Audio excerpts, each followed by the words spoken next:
Bienvenue sur les ondes de la bascule, un podcast présenté tour à tour par Laura et Lucie, deux électrons libres en quête de sens.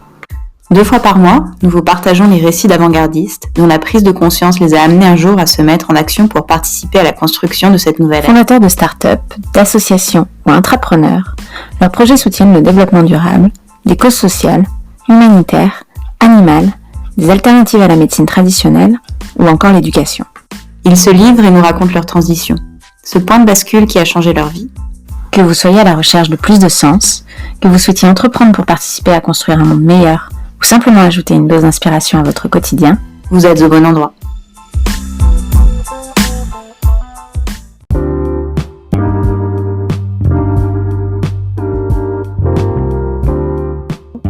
Les entreprises, ça a été fait et créé par des hommes. Donc en fait, elles sont le reflet des hommes. C'est-à-dire que dire que à droite ou à gauche c'est bien, c'est pas bien, en fait, c'est les hommes qui font l'entreprise, et donc il n'appartient qu'aux hommes de les changer, ces entreprises. Donc...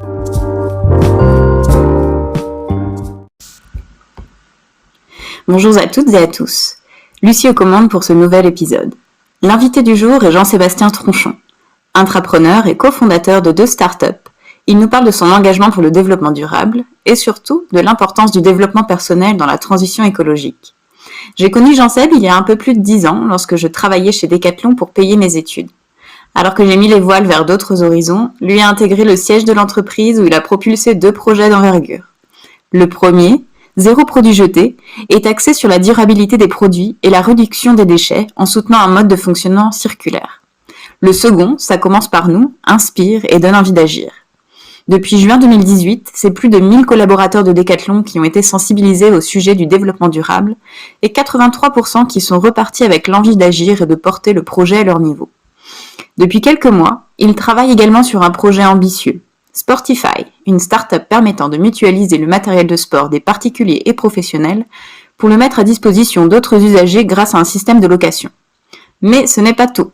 Jean-Seb agit également auprès d'autres entreprises en transition en tant qu'agitateur de conscience aux côtés de son partenaire sous le nom d'HJS Comedy. Leur arme, l'humour, pour faire passer des messages ou sensibiliser des personnes à un sujet en particulier.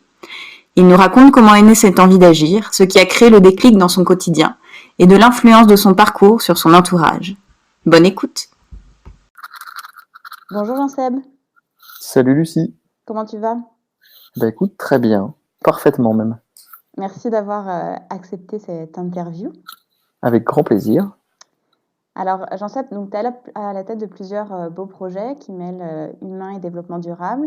Et pour commencer, je voulais te demander comment tu en es arrivé là et si ce sont des sujets qui t'ont toujours touché, pour lesquels tu pensais être acteur un jour peut-être, ou si c'est arrivé un peu par hasard. Alors, je sais pas, je pense que tout arrive un petit peu par hasard, mais non, je suis pas né dedans. Mes parents ne sont pas 2 écolos qui se baladaient en Sarouel dans une caravane. Effectivement, c'est venu petit à petit. Je suis vraiment tombé dedans il y a 4 ans. C'est une succession d'éléments, en fait, c'est assez particulier. J'en ai plusieurs en tête. Le premier, pour moi, ça a été une conférence.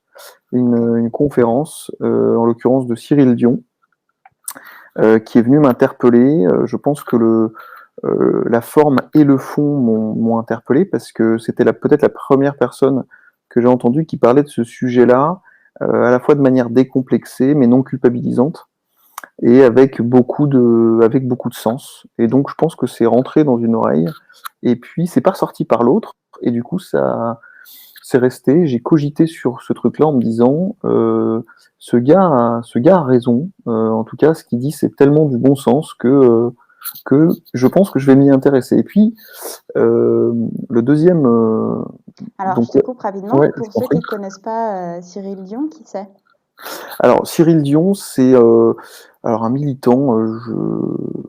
Je pense que d'ailleurs, ce serait beaucoup plus précis pour les gens qui ne connaissent pas Cyril Dion d'aller sur Wikipédia, ce sera plus fort que moi. Maintenant, qu'est-ce que je connais de Cyril Dion ? Il a fait un film qui s'appelle Demain, en l'occurrence avec Mélanie Laurent et puis d'autres acteurs, qui vient au contraire parler des opportunités et des choses positives qu'on peut faire en parlant de développement durable. Et donc c'est quelqu'un qui a écrit aussi un petit bouquin qui s'appelle Manuel de résistance contemporaine, Ok.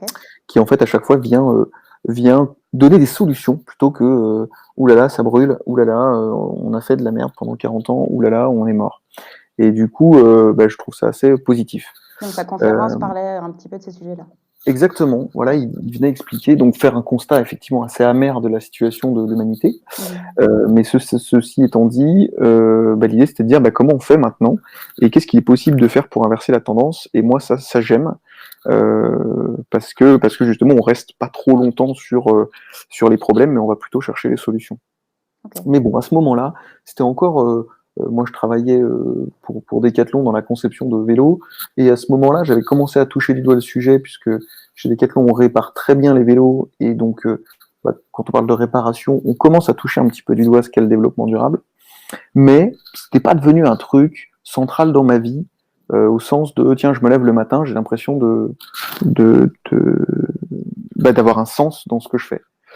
Et je dirais que donc il y a trois éléments. Il y a ce premier élément, donc après j'ai creusé, j'ai lu un peu de littérature, j'ai regardé un petit peu d'autres conférences sur ce type de choses, des TED, ce genre de choses. Donc je me suis inspiré en fait, et je me suis auto-formé, parce que je connaissais pas trop le sujet.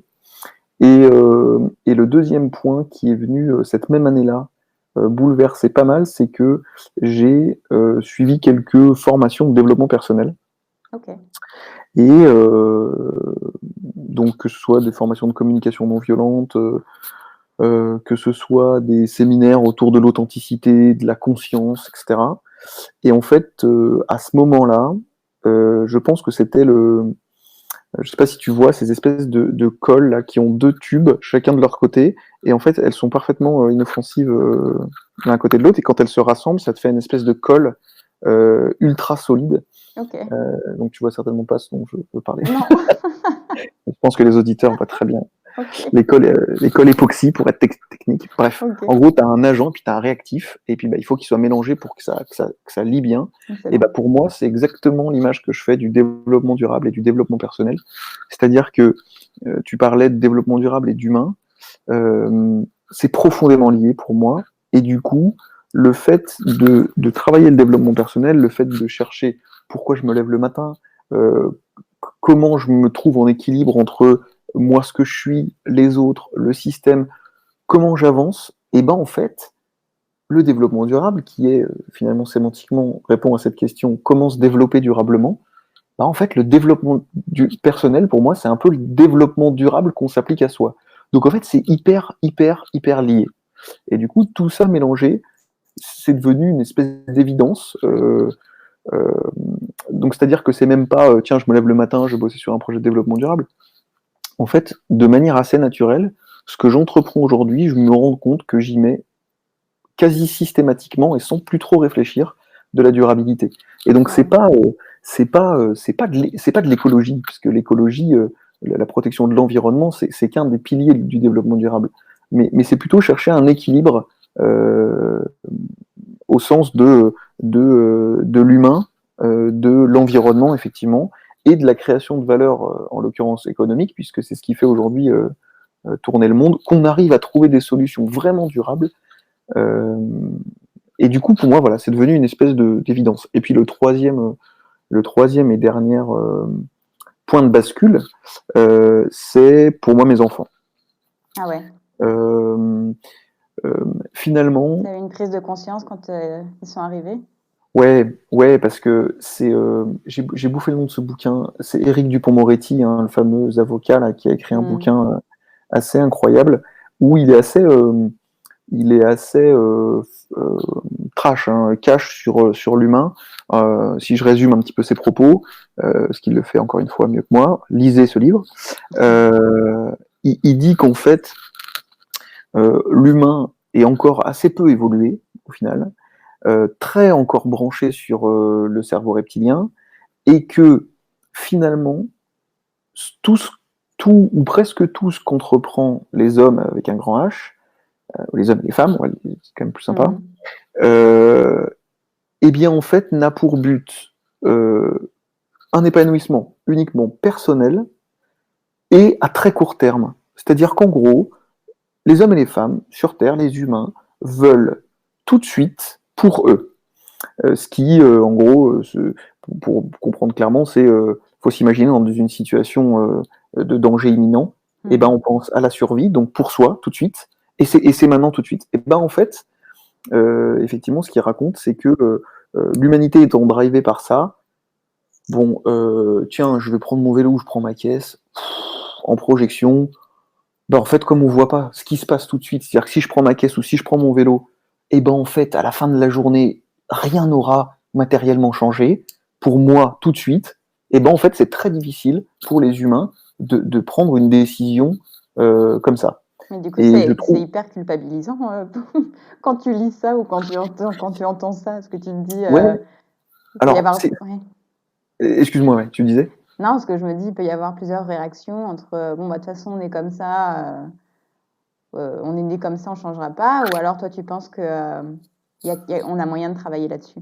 C'est certain, on est au, euh, c'est certain. Alors, et juste pour terminer, c'est pour ça que je parlais de ça. J'y raccroche les enfants, parce qu'en Mm. fait, les enfants, c'est ta projection à toi. C'est-à-dire que, bon, moi en tout cas, je prêche pas la vérité, mais moi c'est l'effet que ça a fait, c'est-à-dire que d'un coup, j'avais des petits bouts de moi-même, et de ma femme en l'occurrence, euh, et du coup, ça, ces personnes-là sont venues des projections à beaucoup plus long terme que ce que je suis, parce que dans quelques nombreuses dizaines d'années, j'espère, Mm. je vais mourir. Mais en fait, ce que je laisse sur Terre, et ben c'est ça. Et du coup, souvent les gens disent, bah ouais, ce que tu laisses à tes enfants, etc. Et c'est toujours un peu fleur bleue ou. Bah non, bordel, c'est vrai. C'est-à-dire que euh, euh, tu as mis quelque chose au monde, tu as fait quelque chose avec ton sang, tes gènes, qui va perdurer sur Terre. Et du coup, ben, cette espèce, et c'est peut-être une clé pour être un peu moins culpabilisant, euh, mais de prise de conscience, c'est que effectivement, alors je ne sais pas ceux qui n'ont pas d'enfants, et je pense qu'il y en a plein qui n'ont pas d'enfants et qui ont eu Mm. ces prises de conscience, il ne faut pas nécessairement avoir des enfants, mais en tout cas, moi, je me suis dit, ok, donc ce que je fais, définitivement, c'est plus possible de ne penser que pour moi et tout de suite. Si je veux être responsable des enfants que j'ai mis au monde et d'avoir un tantinet soit peu d'envie qui vivent bien et soient plutôt heureux, et ben en fait, on devient assez directement plus responsable. Et donc non, il y a plein de clés pour moi. C'est un constat, mais je pense que les hommes sont peut-être sont en train de traverser une phase d'évolution conséquente. Je pense que l'accès à l'information et la vitesse à laquelle vont les Mm. informations, c'est en train de complètement faire bouillir nos cerveaux. Mm. Et du coup, peut-être qu'on vit une phase d'accélération de conscience, mais en fait, petit à petit, c'est peut-être assez, c'est peut-être te trash ou j'en sais rien, Vas-y. mais en fait, je suis face à des situations d'extrême bon sens où Mhm. on va la plupart du temps complètement dans l'autre sens. Et du coup, je trouve que oui, l'homme va devoir évoluer. Euh, Idriss Aberkan parle d'économie de la connaissance, de l'économie du savoir, euh, parce que pour moi, elle est là la clé. Euh, les, euh, les mécanismes de nos sociétés font que, avec un accès à l'information et avec une plus grande conscience des individus sur leur sort, on le voit un peu en France avec les Gilets jaunes, on le voit voilà, dans d'autres pays que ce genre de choses, mais c'est simplement des gens qui ont pris conscience d'une situation qu'ils n'acceptent plus, et après chacun trouve ses moyens pour gueuler et réagir, mais, Mais, mm. mais donc on va devoir changer, tout à fait. Mais toi, du coup, parce que donc tu as plusieurs projets, que ce soit en interne sur ton emploi salarié que en parallèle avec des projets plus entrepreneuriales. En ce qui concerne tes projets de, de salariés, donc au sein d'une entreprise, parce que on peut avoir envie de jeter un peu la pierre justement à toute cette économie capitaliste et à la course à la croissance, et les entreprises et les grands groupes justement, comme dont fait partie Decathlon, sont un peu montrés du doigt. Est-ce que tu penses que développement durable et plus d'humanité peut-être est compatible avec ce genre de schéma, ou en tout cas, s'il ne l'est pas, comment l'évolution peut se faire? Parce que Decathlon est assez avant-gardiste, je pense, pour y avoir travaillé sur ces sujets-là. Et comment toi tu le vis justement au sein de l'entreprise? Alors effectivement, les schémas vont devoir évoluer. Pourquoi moi je continue à me battre? J'aime pas dire ça, parce que c'est avant tout vraiment du plaisir, hein, c'est pas bisounours, hein. Sinon j'arriverais pas à me lever le matin. Mais en tout cas, pourquoi je continue à travailler dans une grosse entreprise là-dessus? C'est que déjà, les entreprises, ça a été fait et créé par des hommes. Mhm. Donc en fait, elles sont le reflet des hommes. C'est-à-dire que dire que à droite ou à gauche c'est bien, c'est pas bien, en fait, c'est les hommes qui font l'entreprise, et donc il n'appartient qu'aux hommes de les changer, ces entreprises. Donc si jamais je me barre de l'entreprise, ça veut dire qu'en fait, j'ai pas envie de la changer. Mais moi, j'ai envie de la changer. Donc oui, je pense que nos schémas vont devoir évoluer. Et quand on est une entreprise qui a 1400 points de vente dans le monde, avec 100 000 collaborateurs, euh, quand on a la chance de prendre des décisions qui peuvent toucher l'international, on impacte fort et très vite. Et ça, aujourd'hui, c'est la principale raison pour laquelle je travaille dans cette boîte, en dehors du fait que je partage parfaitement les valeurs de l'entreprise, c'est que j'ai la sensation d'avoir des boutons au bout de mes doigts qui peuvent faire changer les choses très vite et très fort. Euh, après, euh, il y a plusieurs, il y a plusieurs choses, c'est-à-dire que euh, Decathlon, donc les gens connaissent à peu près, on vend des produits de sport, et c'est pareil, pour moi, il y a de la durabilité à faire du sport. C'est-à-dire que le but ultime de l'entreprise, qui est de rendre accessible le sport, pour moi, il est, je fais pas de jugement de valeur, mais Philippe Maurice vendre des clopes ou d'autres. Je vois pas tellement de but ou de but durable pour améliorer ou en tout cas créer de la durabilité dans l'humanité. Le sport, pour moi, ça, on vient parler quand même de santé. Il y a deux, trois, voilà, là ça commence à se réveiller sur des grosses enquêtes que font les États, sur tiens, il faudrait faire un peu plus de sport, ça coûterait moins cher à la Sécu, etc. Donc on sait que le sport vient créer du bénéfice. Maintenant, tout le schéma, je dirais, capitaliste et surtout autour de la propriété du bien a fait que aujourd'hui, pour pouvoir faire du sport, il faut s'acheter des équipements, et ces équipements, si tant est qu'ils soient même éco-conçus, etc., et ben en fait, une entreprise crée de la valeur quand elle en vend le plus possible. Et c'est là où le schéma va devoir, pour moi, changer d'une manière économique, puisque de toute façon, les ressources naturelles étant limitées, tout va coûter de plus en plus cher, et donc à un moment donné, on pourra plus payer ces produits-là. Que ce soit environnemental, puisque justement, on crée un impact qui est beaucoup trop important que par rapport à la justification de notre cause, qui est de faire du sport.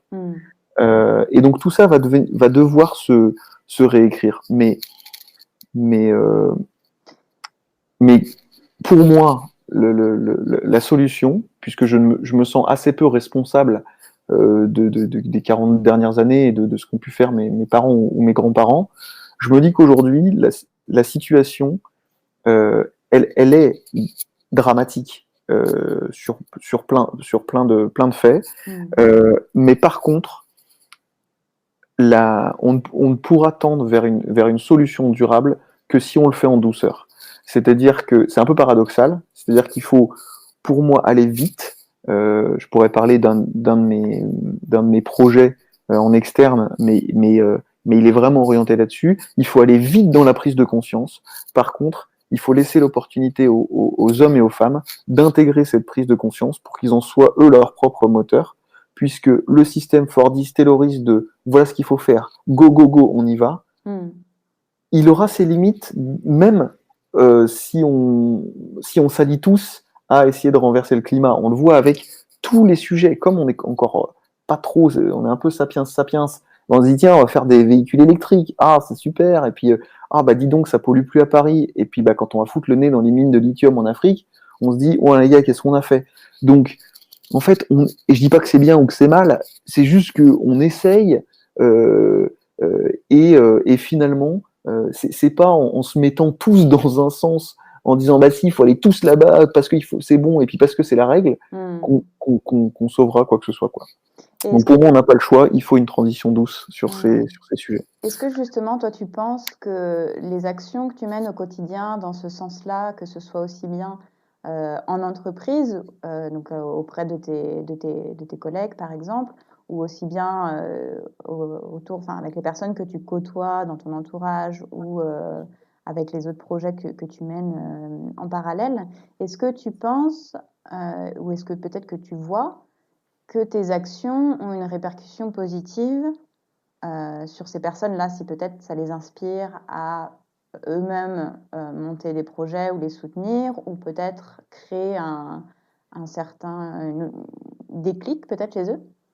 Exactement. Bah, donc mon projet en interne est découpé en 2 projets, dont un qui s'appelle Ça commence par nous, et dont le but est justement ce que tu viens de décrire. C'est notre sens, c'est d'inspirer, de donner envie d'agir. Donc, en l'occurrence chez Decathlon, pour rendre le sport accessible durablement. Il faut savoir, je fais la petite parenthèse, depuis quelques mois, dans le sens de l'entreprise, donc dans la vision communiquée par le directeur général, on a rendre accessible le sport durablement. C'est-à-dire que le durablement vient s'intégrer au plus profond de notre ADN. Donc ça, c'est pareil, c'est quelque chose qui n'est pas né tout seul. Et tu parlais d'action. Qu'est-ce que font nos actions? Est-ce que ça rayonne? Est-ce que ça...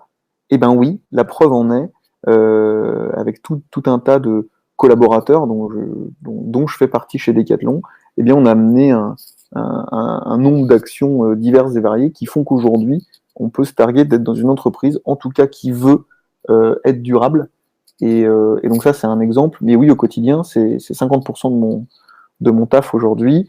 L'année dernière, sur à peu près 3000 collaborateurs sur la métropole lilloise, 700 sont passés par le projet, avec 80% de personnes qui ont envie d'agir. Donc, on crée en fait, on sème des graines, on y met du terreau, on arrose, les gens repartent de là, c'est des formats d'1 heure, de 2 heures, de demi-journée, peu importe ce qu'ils ont envie de travailler, mais ils repartent parce que c'est ce que Cyril Dion m'a donné, c'est parce que c'est tous ceux qui en parlent comme ça m'ont donné, avec de l'énergie.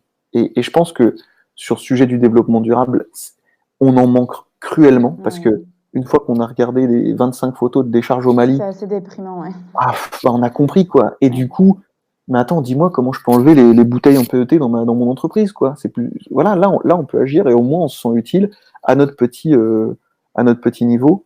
Et du coup, le fait de donner envie d'agir, et ça, c'est un peu un mojo sur cette thématique-là, c'est super important. On peut pas changer le monde, personne, à l'échelle d'un individu. Par contre, j'ai bouffé qui disait ça. Je crois que c'est Mohamed Younous. Qui disait que finalement, il n'y avait pas un problème de pollution, il y avait 7 milliards de problèmes. Donc, c'est pareil, on n'a pas trop d'autres choix que aussi de prendre le sujet aussi avec nous et ce qui nous entoure avant de vouloir aller sauver la planète et les dauphins, quoi.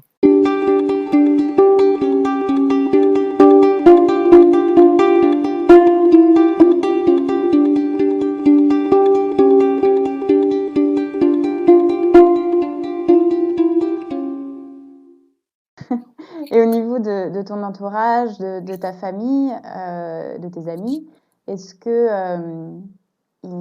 comment ils voient justement tes actions? Est-ce que ça leur semble accessible à leur niveau? Est-ce qu'ils le comprennent? Alors, ma plus grande fierté, c'est ma femme, déjà de base dans la vie, mais quand moi j'ai eu cette prise de conscience il y a 3 ans, finalement elle m'a suivi et puis en fait il y a 1 an et demi on avait encore des bouteilles en plastique à la maison. Alors c'est un détail, mais ça me fait tiquer parce que c'était le point sur lequel elle s'était dit mais jamais, etc. Et ben finalement il lui a fallu quasiment 1 an pour se dire non mais c'est pas possible, et sans que je sois du tout oppressant, sans que je l'ai laissé finalement aller à son rythme, être dans sa confiance, et je suis à peu près certain qu'elle ne rachètera de sa vie plus jamais aucune bouteille en plastique. Wow. Et c'est pour ça que je parlais de transition douce, c'est pour ça que je parlais de prise de conscience. Donc j'ai monté une petite start-up, enfin je sais pas une petite start-up, on est 2, on intervient en entreprise sur ces sujets-là et pas que, on sert avant tout des sujets de l'entreprise, mais on se définit comme agitateur de conscience. Et pourquoi conscience, j'aime bien ce mot? Parce que dès qu'on met de la conscience, souvent on met de la durabilité.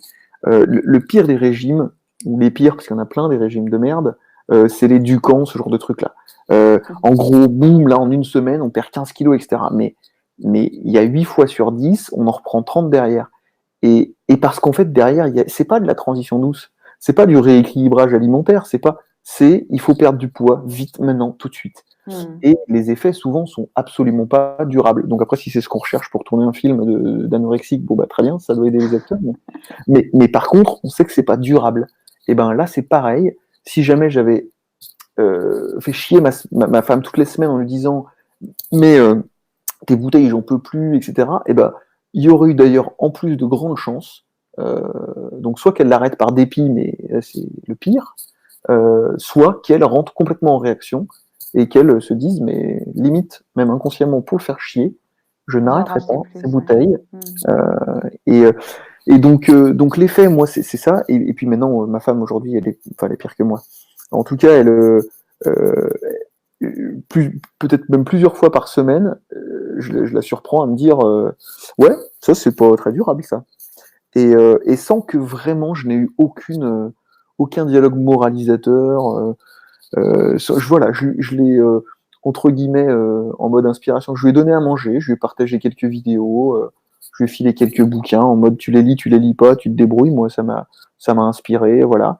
Et aujourd'hui, je vois avec plaisir que qu'en fait, elle a compris le bien que ça faisait sur ces 3 thématiques du développement durable à la planète, mais quelque chose qui est assez difficile à percevoir quand même, à part quand tu pèses tes poubelles sur le déchet par exemple. Mais donc c'est vrai que arriver à se rendre compte de ce qu'on fait à la planète, c'est hyper chaud. J'ai en tête une collaboratrice qui a fait un tour du monde là et qui est revenue chez Decathlon et qui m'a dit Jean-Seb, moi je veux bosser que sur cette thématique chez Decathlon, sinon je me barre. Mais c'est parce qu'elle a fait le tour du monde et qu'elle l'a vu, elle a touché, Elle a pu le constater. elle l'a constaté, elle l'a touché, elle avec ses 5 sens. Mais en fait, nous ici en Occident, très peu de gens touchent du doigt ou sont confrontés à un moment de leur vie à ce qu'on fait réellement à notre environnement et aux humains d'ailleurs, hein, tout est lié. Et donc voilà. Mais qu'en tout cas, ce que tu fais, ça sert à plusieurs niveaux et c'est le principal. Et ça revient un petit peu sur cette notion de graines semées dont tu parlais et le fait de faire ça en douceur. Exactement. Et à la fois, il y a de la douceur dans le sens où il faut laisser faire, il faut laisser les gens, pour moi, prendre conscience eux-mêmes. Et pour autant, et c'est Idriss Aberkan qui en parlait aussi, et c'est assez marrant, donc avec AJS Comedy, on se définit comme agitateur de conscience. C'est-à-dire que cette conscience, si elle reste là, mais qu'on l'agite pas, il se passe pas grand-chose. Et Idriss Aberkan, il disait, dans une révolution, donc on peut se l'appliquer à soi-même, dans une révolution de vie, de changement, il y a souvent, on observe, alors c'est pas scientifique, hein, mais on observe 3 phases. D'abord, plutôt du rire ou de la moquerie. Donc là, tu vois, quand tu me disais quel effet tu as eu sur ton entourage, bah peut-être que certaines fois, tu vois, je me suis dit, tiens, j'achète plus de fringues neuves, là, j'essaie de me fringuer plutôt sur Vinted ou autre. Bah tu vois, les gens me disent, oh, ça y est, t'es devenu un bobo, t'es de machin. Ça les fait marrer. Donc voilà, d'abord plutôt du rire, voilà. Ensuite, comme ce pote-là là, qui se foutait un peu de ta gueule, eh ben, il bosse dans une boutique H&M, ben, il a peur. Deuxième phase. Il se dit, attends, le gars, en plus, il s'y met à tous, là, moi, j'ai plus de boulot, donc ça crée de la peur. Et puis la troisième phase, qui vient souvent quand tu t'intéresses, enfin, en tout cas, cette personne s'intéresse au sujet, c'est qu'en fait, ça devient évident. Parce que je gagne de l'argent, j'ai une vie sociale à peu près la même chose, je m'achète les mêmes fringues qu'avant, sauf que bah, effectivement elles ont déjà été portées ou alors les gens se sont trompés de taille, ils les ont pas ramenées. Et en plus, j'évite la production d'une ressource neuve. Donc bon, faut pas être, tu vois, à peu près en CO2, on comprend. Oui. Et donc finalement, ça devient évident. Mais il y a bien eu ces espèces de 3 phases qui ont duré. Pour certains, bah, y en a qui sont toujours dans la moquerie, tu sais, 2 ans après, quoi. Il y en a d'autres qui ont une phase où ils ont eu peur ou alors c'est passé vite.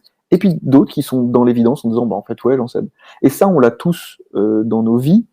On a tous eu quelqu'un, mais que ce soit sur la thématique du développement durable ou autre, on a tous à un moment donné, quand on passe à l'action et que ça devient évident, on se rappelle quelqu'un et on se dit ah ouais c'est vrai, t'as ce mec-là. Mais ouais il avait raison, ce mec-là le faisait il y a 1 an et demi, C'est parce que j'imagine, moi, ça fait 3-4 ans que je travaille cette thématique. Les gens, ça fait 50 ans, donc je suis un bébé de ce truc-là.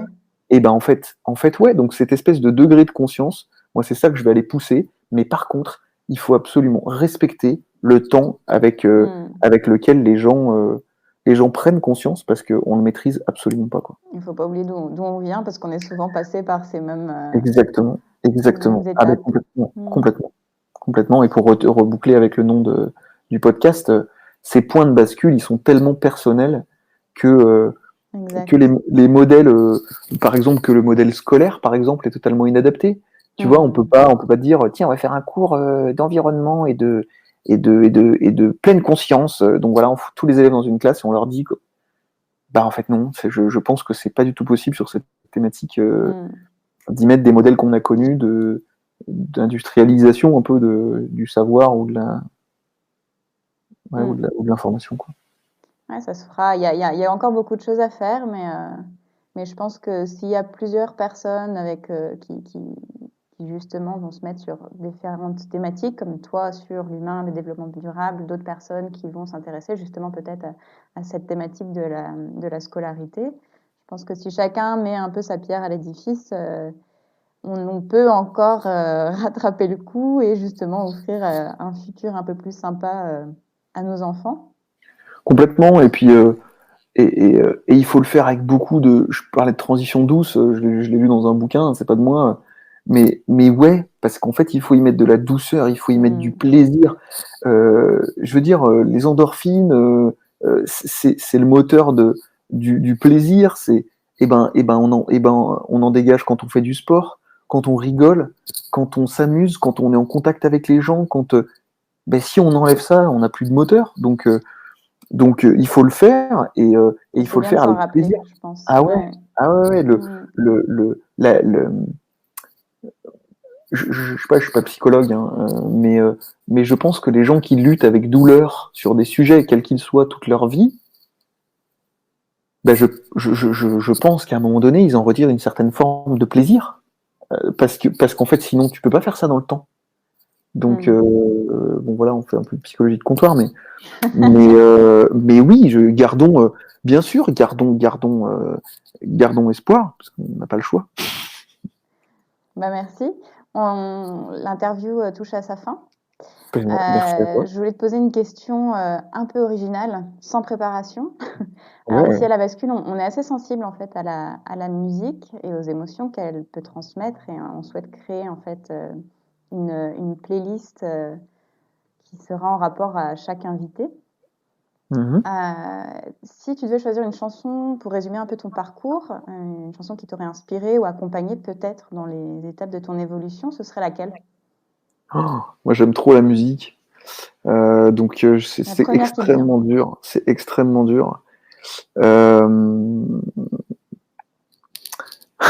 Pour résumer mon parcours, c'est tellement chaud comme question. Une qui t'inspire peut-être, en tout cas une qui te vient là, à l'esprit, sans trop réfléchir. Je sais pas pourquoi, parce que c'est un petit moment que j'ai pas écouté ça, mais j'ai pensé au Fatal Picard. Ok. Ah, t'as vu, ça te surprend aussi, hein, moi aussi. Ouais, non, mais tout est accueilli. En fait, tu vois, ou non même, attends, je vais me changer, mais c'est exactement le même registre. C'est Oldelaf et Monsieur D et Mr. D. Okay. En fait, pourquoi? Parce que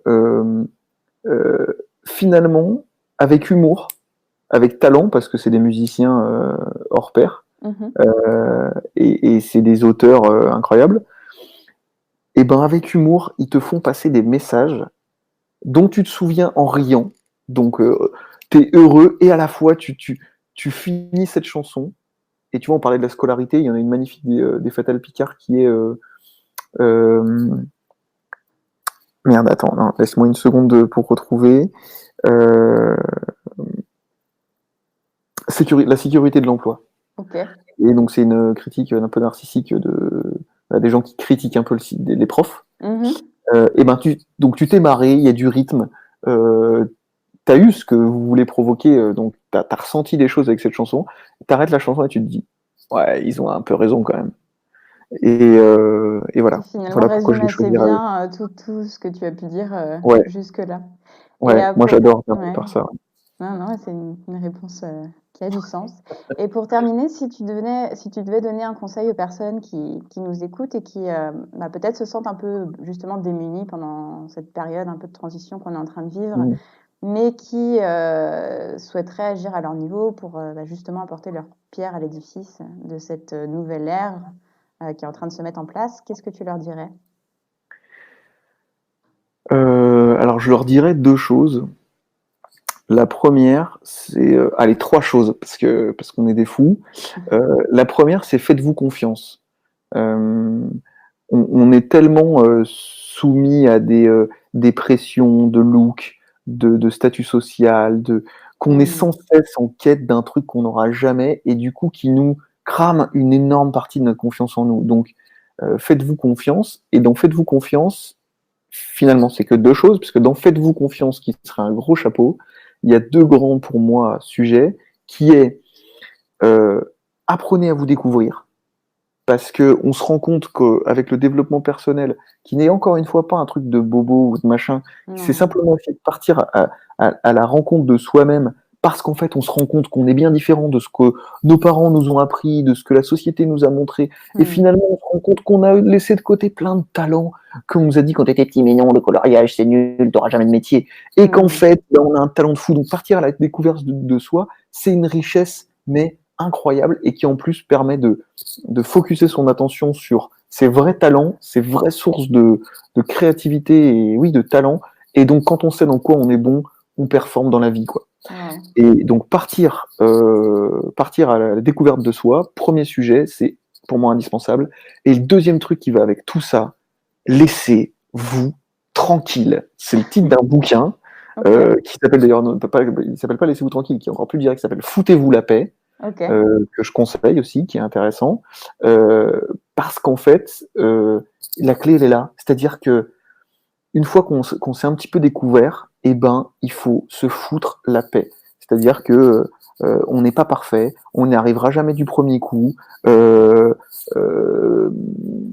mais si on n'arrive pas à se laisser tranquille, si on se fout pas la paix, on crée pas de durabilité et on lâche l'affaire. Wow.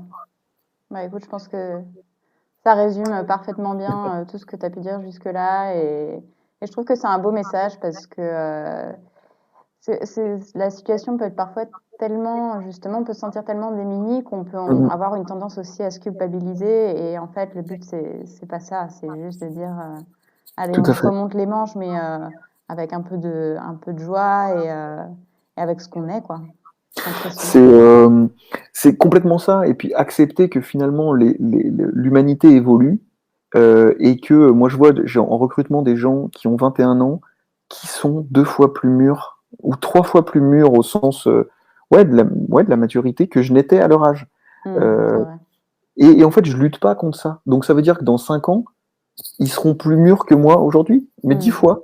Et ils auront compris plein de trucs, et où moi j'étais là, mais attends, mais ce truc-là, mais je l'avais pas compris en fait. J'ai 31 ans, c'est lui qui me l'a appris, et en fait il a 23 ans. Et en fait, ça fait partie du foutez-vous la paix. Et du coup, eh ben, dans cette forme de lâcher prise, dans cette forme de foutez-vous la paix, il y a aussi accepter que oui, les générations qui vont venir seront bien plus mûres, bien plus avancées que nous sur certains sujets, qu'on devra les regarder humblement, peut-être en apprenant d'eux, peut-être aussi et bien sûr, comme les générations précédentes l'ont fait, en leur essayant de leur transmettre tout ce qu'on peut leur transmettre. Ouais, foutez-vous la paix. Je pense que c'est une bonne phrase pour terminer cet échange. En tout cas, merci beaucoup. Merci. Un grand merci à toi. D'avoir accepté de partager ton parcours. Je vous souhaite plein de succès sur cette bascule. J'écouterai les prochains podcasts avec attention. Merci.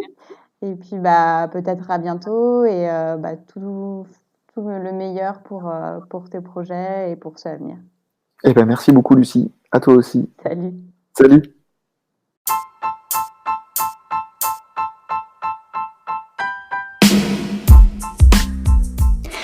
Voilà pour aujourd'hui. Je souhaitais remercier à nouveau Jean-Seb pour avoir accepté de se dévoiler pendant cette interview. Si vous souhaitez suivre, soutenir ou découvrir en détail ces différents projets, rendez-vous sur wearesportify.com ou ajscomedy.com. Vous pourrez retrouver facilement les différents liens en barre d'informations. Merci de nous avoir accompagnés et rendez-vous au prochain épisode pour découvrir un nouveau témoignage inspirant. À bientôt!